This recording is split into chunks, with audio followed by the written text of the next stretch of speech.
Hello everyone, my name is Virtual V-Man and today we're going to be doing a review on a new movie that came out called The Union, which is now available on Netflix.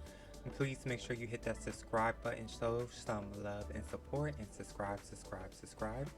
So the movie starts off as Mike wakes up from having sex with his 7th grade teacher, which is wild. A mission goes bad, so Roxanne decides to recruit her ex. You'll see throughout the movie that they had a thing, so that's why I put X. Mike, whom is put through a 2-week training. The Union is individuals that do the work that the FBI doesn't do, but the CIA determines if the Union stays afloat. At first I thought it was Mike's mom, but it ended up being someone else. The reason why I thought it was Mike's mom is because she always knew where he was, which was crazy. Like, even when he approached her, she already knew he slept with his 7th grade teacher.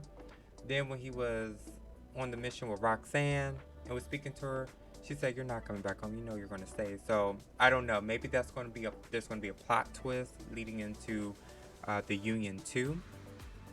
Now I will say that literally the movie will give you a hint on who the killer is from the beginning to midway. Well, not the killer, but the traitor. The crazy part is the traitor had a tracking device on them literally midway to the rest of the movie, which was crazy. Now, one of the action roof scenes looks the same as the roof scene from Aquaman, the first movie. I will definitely be posting some fight scenes on here as well. The woman in charge of the bid, named Juliet, had the briefcase that many are fighting over. It had a lot of intel information on it, as well as access to where the funds are. Towards the end, Juliet mentioned to Roxanne face to face that their paths will cross again, as she is very valuable and is really needed. That's what she was saying to Roxanne. That seems to again open up doors for Union 2, where we're going to have to see how good the movie does on Netflix. At the end of the movie, it shows pictures of when Mark and Halle were young, so that was very sweet. That was nice. It has some nostalgia to it. I wasn't quite sure what movie they did together, or maybe it was just like, hey, let's take a picture together.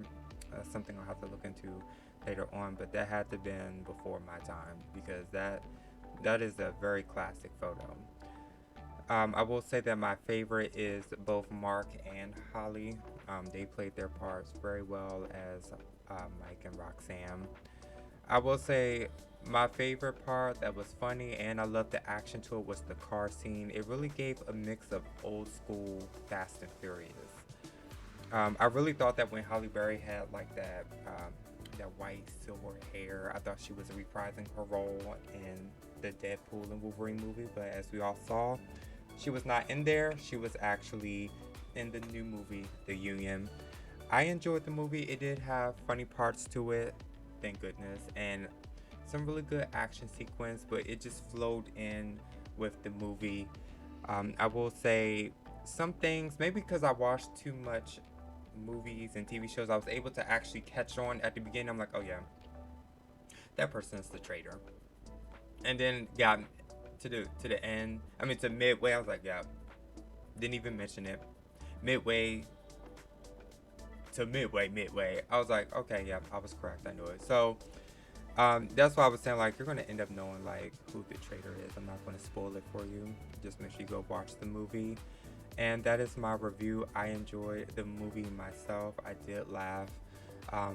So yeah, if you enjoyed this review, make sure you hit that subscribe button. Subscribe, and I will see you on the next video.